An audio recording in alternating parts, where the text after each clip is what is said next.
History 322, Week 4, Recording number 2, Audio 2. So many unequal treaties, and so little time. So why did the Western powers not just take over huge chunks of China, like they did in Burma, like they did in Indochina, like they did in Malaysia and Indonesia? They only took over places like urban neighborhoods, really, at the time. Urban neighborhoods in Shanghai. Today they are big districts. The old British concession, the old French concession. You can go to Shanghai today, not to mention Tianjin and other cities, especially Qingdao, and you can find areas of the cities that have German architecture, French architecture, etc. And back when I was first posted to China as a diplomat in 1991, when there was no ice cream worth a darn, no chocolate that you wouldn't use, that you would eat, never mind, there was no chocolate worth a darn in China except in Qingdao. Qingdao being the place where the beer comes from. Why does the beer come from there? Because it was a German colony leading up to World War I, when it was taken back and by the victorious Allied powers and given to Japan, which made people upset, and I think we'll talk about that in a bit. But anyway, went to Qingdao to take in the ocean waters in 1991, and decided to go get some cookies or something, whatever I could find that wasn't awful, in a Chinese department store. And they had these gigantic chunks of chocolate, and I was looking at them and I asked, "Is that chocolate?" "Yes, that's chocolate." "That's really? Can I try a little bit?" I expected it to be absolutely awful. But it was like, oh my God, this is such great chocolate, I can't believe it. I'm in China, I pinched myself, this can't be true. And it was because they'd been making chocolate there ever since the Germans had been in charge of things. And there's interesting German architecture. There's a big former German-owned mansion up on a hill where Chairman Mao used to stay when he went to Qingdao. But I've gotten so far off topic. What was it that the Western powers were trying to achieve when they were taking these little bits and occupying them as semi-colonies, but then they were establishing these larger spheres of influence where they did not actually try to rule, and they did not actually try to fully control things like they were doing in Burma and Malaya and so forth. And that is that you have to ask yourself, what was it that they wanted and what was it that they could actually do? The British wanted spheres of influence to take advantage of trade opportunities and to take strategic advantage, which meant not only controlling domestic trade routes, but keeping out other powers whom they considered to be hostile, particularly the Russians. And for the Russians, they wanted land to establish a shortcut for the Trans-Siberian Railroad, and they also were seriously thinking about colonizing. So for the Russians, it was a little bit different. The French wanted to control the area next to Indochina to keep out potential hostile forces, and so on like this. So another big thing was that there were no marvelous strategic commodities in China. And finally, that Chinese, there's that line from the Sand Pebbles movie, "They hate you and despise you," which was quite true. China was, of course, very heavily populated, even then, and there was such strong anti-foreign feeling that it was simply too much of a complication, too much of a problem to try to actually colonize China. Let's go on to slide 12. You can see a brief example here of of foreign concessions in a city. This happened in a number of different cities, including,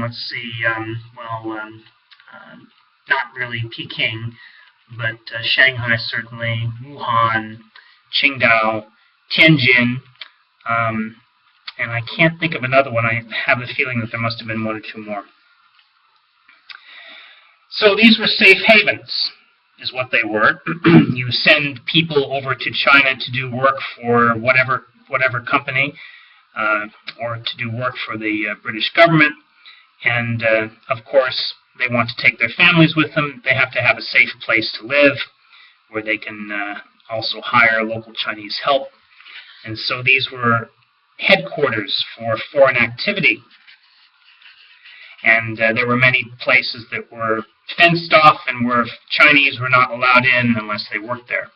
An interesting practice that went on even into the communist period, mostly for different reasons, of course, by that time.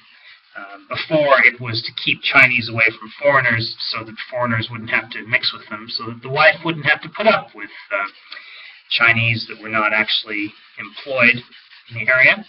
And afterwards, it was to keep foreign influence away from Chinese, that is, under Mao Zedong.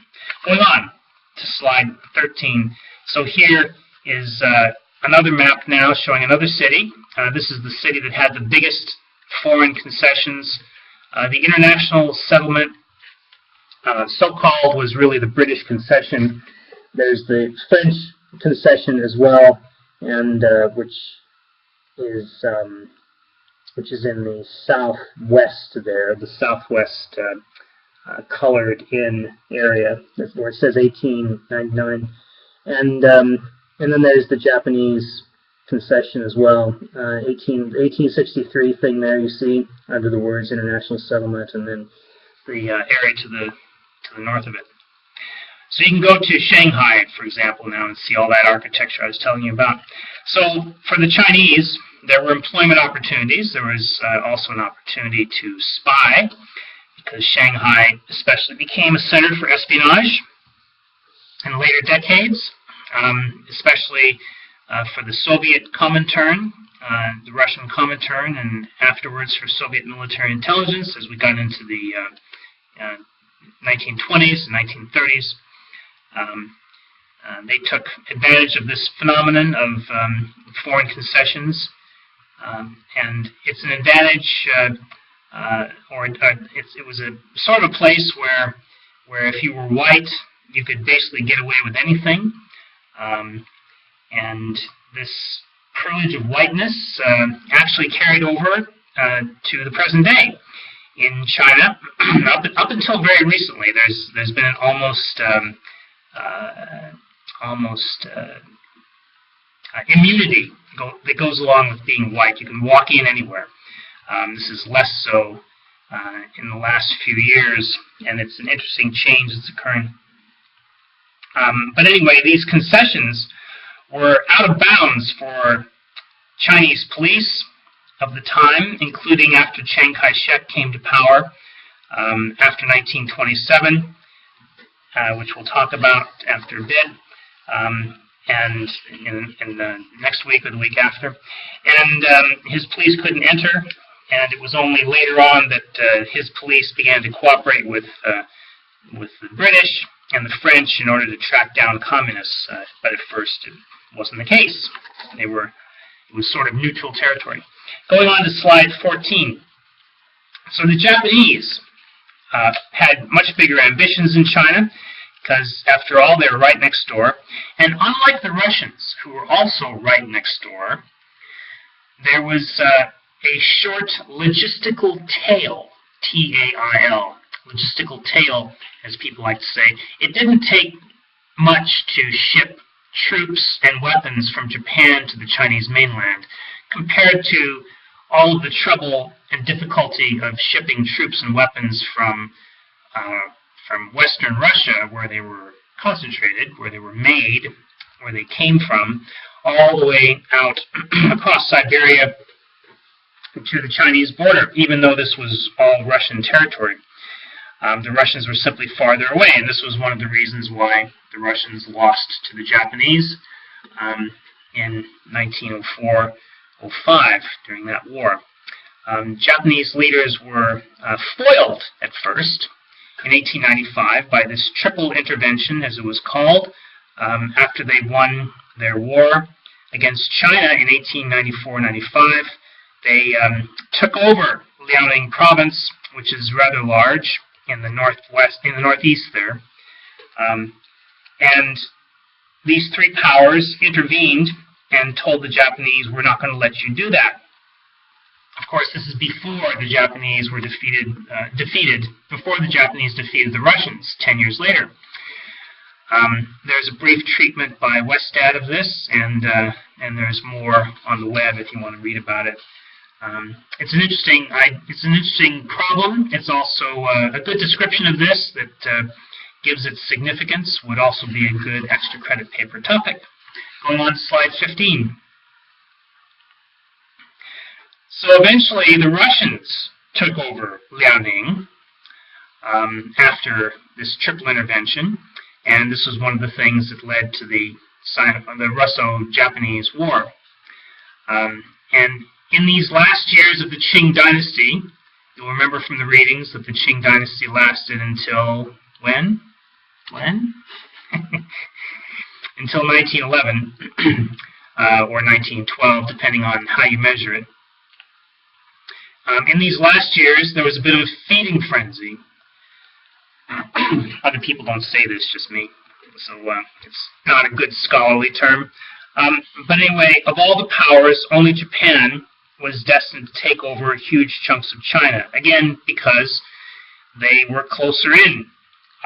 It was easier to get to project military power and political influence for the Japanese once they got past their initial period of development.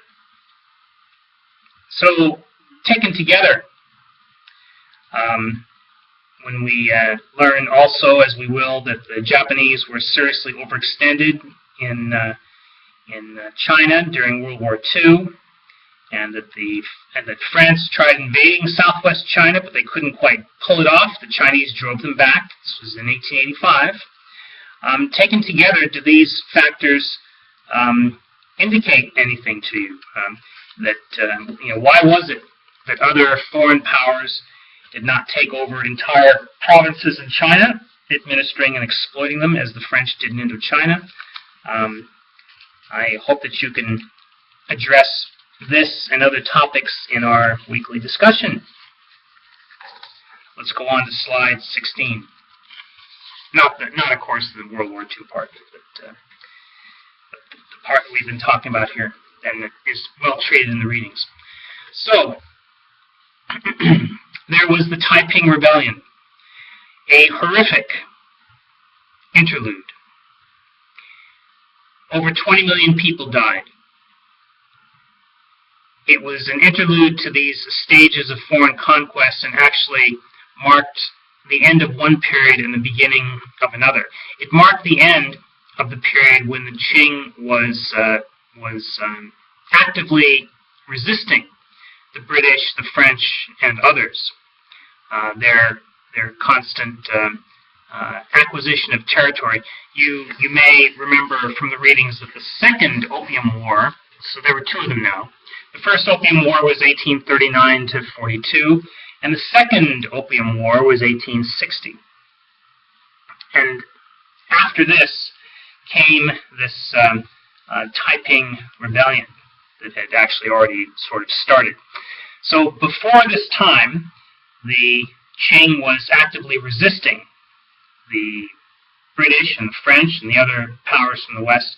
And after this, they actually began to cooperate. And this was because the British and the French and the rest of the world were somewhat frightened by this idea that a religious fanatic might take over China and that he might lead the Chinese population in sort of the equivalent of a holy war against the West. This man, Hong Xiuquan, And he had a lot of momentum. He believed that he was the younger son of Jesus Christ. He claimed that he had visions of guidance from heaven. Not an unusual claim, really. One element of his attraction to ethnic Han Chinese, and you remember now who the Qing were, right? They were the Manchus. Ethnically, they were not Chinese. Ethnically, they were from the Northeast. They were the Manchus. They were different. And they had, their mother tongue is a Turkic language that is written in a much different way. It has an alphabet, and it's not Chinese at all. It's not a Sinitic language. It's Turkic. So the Han Chinese were opposed to the Manchus, even at this time, as corrupt foreigners. These corrupt foreign Manchu rulers have bungled China's administration and were losing it to foreign powers, is the way many people viewed the situation. And so this was Taiping Rebellion was, you might say, an early kind of nationalist rally against foreigners. And the Chinese communist regime today views Hong as a hero. The fact that the British and the French helped the Manchu dynasty, the Qing, defeat the Han rebels in this turnabout may have made the Chinese more afraid of the Qing, but it did not make them like them in any way. Going on to slide 17. So now we'll go into the second part of this lecture. We'll talk about the events in Korea that followed and China's efforts at self-strengthening. So go on to slide 18. Now, Korea, I mentioned in the first part of this week's lecture, it had a nickname. That nickname was the Hermit Kingdom. Korea was highly isolationist. Their policy, called the Sade policy, which means major events, the big stuff. The Sade policy was that there was only one relationship that Korea concerned itself with, and that was the relations with China, which was, again, a tributary relationship where it was not equal. The Koreans paid tribute to the Chinese. They adopted Chinese ways. They trained their officials in the Confucian classics so that they would govern with principles that had been handed down hundreds and hundreds of years before. Korea was firmly linked into this old tribute system. And they couldn't really help that. If you look at that Stratford video on North Korea's geographic challenges, the reality of the time, which is still true today, is that Korea is so close to Chinese power that a major important relationship with them that's more important than other relationships is almost unavoidable unless the Chinese regime declines very precipitously, which they did in the late 19th century. And this is why the Japanese were able to take over Korea. If you went last Friday, a week ago, whatever day it was, today is the 19th, it's Saturday, the 18th, on the 11th. If you went to the lecture on the 11th of October, the Asian Affairs lecture by the Japanese, visiting Japanese scholar who has been who's lived a lot in Korea and has not only done academic research there, but has also been a journalist there. He made the point. He showed a very interesting video that showed the progress of Chinese dynastic power over the course of 2,000 years on a map of the region. And he made the case, after showing us this, that when, and it also traced this video also traced the rise and fall of various Korean kingdoms. So his case that was illustrated very well in this video was that when China had a strong central government, Korea was united. When China did not have a strong central government, Korea was divided, for, I think, very understandable geopolitical reasons. If China dominates the region, then they will dominate the Korean peninsula because they do not want anybody else there. But if China is relatively weak and there's some other strong power in the area, then that strong power wants to have influence on the Korean peninsula, such as we have today. Back in this period that we're talking about, in the 18th and 19th centuries, Russia had expanded into the Far East, and Japan was not yet much of a power, but by the end of the 19th century they were becoming dominant, and Korea had been united all that time, and then suddenly Korea changed hands after first there was the Sino-Japanese War in 1894 to 95. Korea was no longer fully under Chinese control. Now the control was being challenged within the society. There was no separate kingdom. And then after the Japanese defeated the Russians 10 years later, in 1905, suddenly Japan was, for all intents and purposes, transferred to Japanese control. Korea was transferred to Japanese control. In the modern era now, after World War II, the Americans gradually, suddenly became a major power in the area.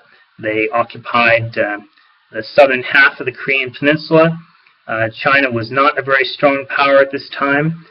It was the Russians that set up the North Korean regime, and the Chinese really didn't have much to do with it until they paid with tons of blood during the Korean War. Then, all of a sudden, this traditional relationship, big brother, little brother relationship between China and Korea, at least North Korea, developed quite rapidly once China expended great effort and blood on the Korean peninsula. They became, once again, a dominant power in the area, but not dominant enough to drive the U.S. out. And there the situation remains today. Let's go on to slide 19. There's more to read down there. I won't bother you with it, though. If you're looking at this in PowerPoint, by the way, and I've posted both PowerPoint and PDF files. If you look on the PowerPoint, you can see the notes that I'm reading from. While Sade was still the unshakable reality of Korean royal policy through the 19th century, the Grand Prince, or Taewon-gun, was appointed regent upon the death of the previous monarch in 1864. This is always a problem with monarchies when the competent old man passes or becomes incompetent on his way to passing, and there's an heir apparent, but that heir apparent is not really ready, not really mature enough to rule. Then you end up with a regent of some sort. And there was a regent appointed in 1864 to have this competent person in charge while the Taewon-gun's son, 11 years old at that time, awaited his majority, which meant that he had to wait for at least 5 or 6 or 7 or 8 years. However, sometimes this system worked, and indeed this young man survived to become King Kojong in 1874. His father was the regent. This was a nephew, I think, of the original king. His father was the regent and used the title of Taewon-gun. This all gets complicated, doesn't it? The father, who was the regent, wanted to had the public interest in mind. He wanted to reduce the growing disparity between the Yangban aristocracy, that is, the people who didn't work for a living, and the peasantry. Partly, the Taewon-gun addressed this difficulty, this big gap in income, by raising taxes on the Yangban, the aristocracy, which made him popular with the peasants, but not with the people who had the money and the influence. And when the Japanese started to challenge Korean power in 1874, eventually landing troops, which we'll get to in a moment, the Japanese began to take advantage of this tension in society. Taewon-gun's suppression of Catholics. You remember the Japanese thought that the Jesuits were a potential security risk. Where there are Jesuits, there is rebellion. Back in the first days of the Tokugawa shogunate, the Taewon-gun was under the same impression that Catholics were a potential security risk because they were a foreign religion that would challenge the authority of the Korean king. Because, of course, if you're a Christian of some sort, then part of the deal is that God comes before king. But anyway, this ended up becoming a big security problem because it brought on a French attack. That attack failed, but it was a taste of problems to come. I'll stop here and we'll continue with Slide 20.